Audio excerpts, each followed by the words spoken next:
नमस्कार friends, welcome to my YouTube channel online study current affair. Friends, आज का हमारा पहला क्वेश्चन है, किस देश में दुनिया की पहली वर्टिकल सिटी द लाइन बनाई जा रही है? ऑप्शन ए है यूएई, ऑप्शन बी है सऊदी अरब, ऑप्शन सी है फ्रांस, ऑप्शन डी है कतर। फ्रेंड्स, इसका सही आंसर है सऊदी अरब। सऊदी अरब में दुनिया की पहली वर्टिकल सिटी बनने वाली है। 170 किलोमीटर लंबे इस शहर का नाम द लाइन है।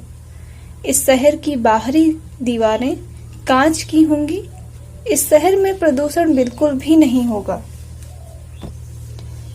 इसको नियोम के बिजनेस जोन में बनाया जाएगा। 90 लाख लोग रहेंगे इस शहर में और यहाँ जीरो कार्बन उत्सर्जन होगा। यह प्लान बनाया है सऊदी अरब के राजकुमार ने। इसे बनाने में $500 बिलियन यानी कि 39.95 लाख करोड़ रुपए तक की लागत आएगी। हमारा अगला प्रश्न है, 4 अगस्त 2022 को किस विभाग ने नशे से आजादी राष्ट्रीय युवा और विद्यार्थी संवाद कार्यक्रम का आयोजन किया है? ऑप्शन ए है ग्रामीण विकास विभाग, ऑप्शन बी है कृषि एवं किसान कल्याण विभाग, ऑप्शन सी है खाद्य प्रसंस्करण उद्योग विभाग, ऑप्शन डी है सामाजिक न्याय अधिकारिता विभाग। फ्रेंड्स, इसका सही आंसर है सामाजिक न्याय अधिकारिता विभाग। आइए इसके बारे में जानते हैं।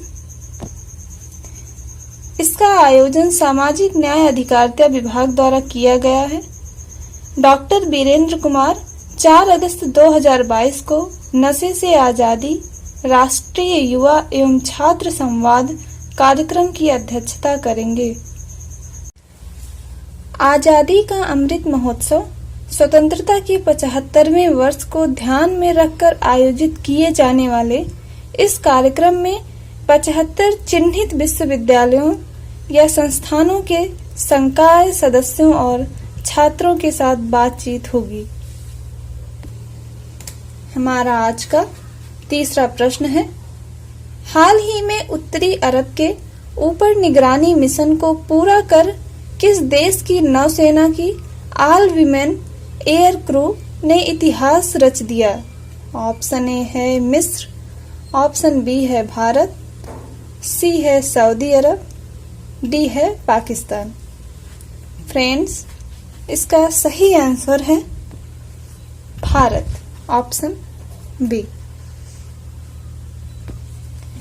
फ्रेंड्स, भारतीय नौसेना की 5 महिला अधिकारियों ने अगस्त 2022 में डेर्नियर विमान में उत्तरी अरब सागर में पहला स्वतंत्र समुद्री टोही और निगरानी मिशन को पूरा कर एक दुर्लभ उपलब्धि हासिल की है।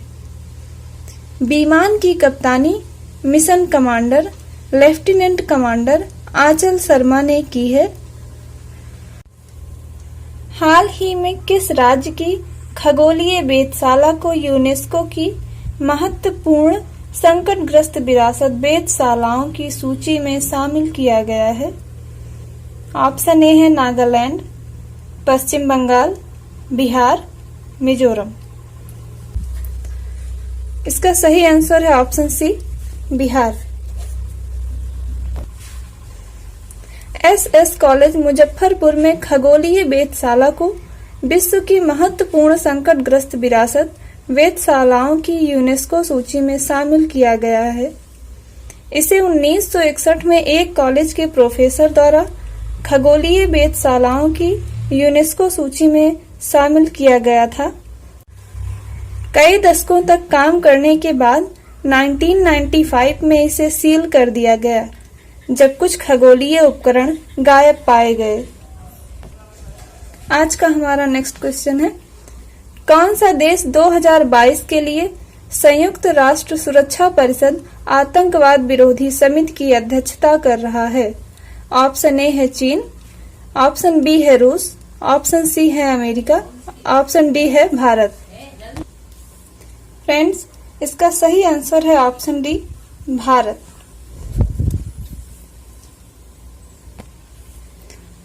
भारत 2 साल के कार्यकाल के लिए संयुक्त राष्ट्र सुरक्षा परिषद का निर्वाचित गैर अस्थायी सदस्य है। भारत 2 साल के कार्यकाल के लिए संयुक्त राष्ट्र सुरक्षा परिषद का निर्वाचित गैर अस्थायी सदस्य है। भारत 2022 के लिए सुरक्षा परिषद की आतंकवाद विरोधी समिति की अध्यक्षता कर रहा है। भारत आतंकवाद के खिलाफ एक विशेष बैठक के लिए अक्टूबर में अमेरिका, चीन और रूस सहित संयुक्त राष्ट्र सुरक्षा परिषद के 15 देशों के राजनयिकों की मेजबानी करने जा रहा है। परिषद में भारत का कार्यकाल इस साल दिसंबर में समाप्त होगा। हमारा आज का अगला प्रश्न है, किस देश ने जापान के साथ एक नया संयुक्त अंतरराष्ट्रीय अर्धचालक अनुसंधान केंद्र शुरू करने की घोषणा की है? ऑप्शन ए है यूएसए, ऑप्शन बी है ऑस्ट्रेलिया, ऑप्शन सी है भारत, ऑप्शन डी है जर्मनी। फ्रेंड्स, इसका सही आंसर है ऑप्शन ए, यूएसए, अमेरिका। संयुक्त राज्य अमेरिका और जापान ने एक नया संयुक्त अंतरराष्ट्रीय अर्धचालक अनुसंधान केंद्र शुरू करने का निर्णय लिया है। अगली पीढ़ी के अर्धचालकों के लिए संयुक्त अनुसंधान पर काम करने और महत्वपूर्ण घटकों का एक सुरक्षित स्रोत स्थापित करने के लिए हाल ही में अमेरिका और जापानी आर्थिक वार्ता आयोजित की थी। अगला प्रश्न है, कॉमनवेल्थ गेम्स 2022 में पैरा लिफ्टर सुधीर ने पुरुषों के हैवी वेट फाइनल में कौन सा पदक जीता? ऑप्शन ए है स्वर्ण पदक, रजत पदक, कांस्य पदक, इनमें से कोई नहीं। इसका सही आंसर है स्वर्ण पदक, ऑप्शन ए। आइए इनके बारे में जानते हैं। 212 केजी के सर्वश्रेष्ठ वजन के साथ स्वर्ण पदक जीता। सुधीर ने राष्ट्रमंडल खेलों में पैरा पावर लिफ्टिंग में भारत का पहला स्वर्ण पदक जीता है। नेक्स्ट प्रश्न है, हाल ही में कौन सा देश भारत का तीसरा सबसे बड़ा कोयला आपूर्तिकर्ता बन गया है? ऑप्शन ए है संयुक्त राज्य अमेरिका, रूस, इराक, ईरान। फ्रेंड्स, इसका सही आंसर है ऑप्शन बी, रूस। रूस भारत का तीसरा सबसे बड़ा कोयला आपूर्तिकर्ता बन गया है। भारत दुनिया का दूसरा सबसे बड़ा कोयला उत्पादक, आयात और उपभोक्ता है। हमारा अगला प्रश्न है, 5 अगस्त 2022 को भारतीय रिजर्व बैंक की मौद्रिक नीति समिति एमपीसी ने रेपो दर कितनी निर्धारित की है? ऑप्शन ए है 5.65%, ऑप्शन बी है 4.50%, 5.40%, 5.15%। फ्रेंड्स, इसका सही आंसर है ऑप्शन सी, 5.40%।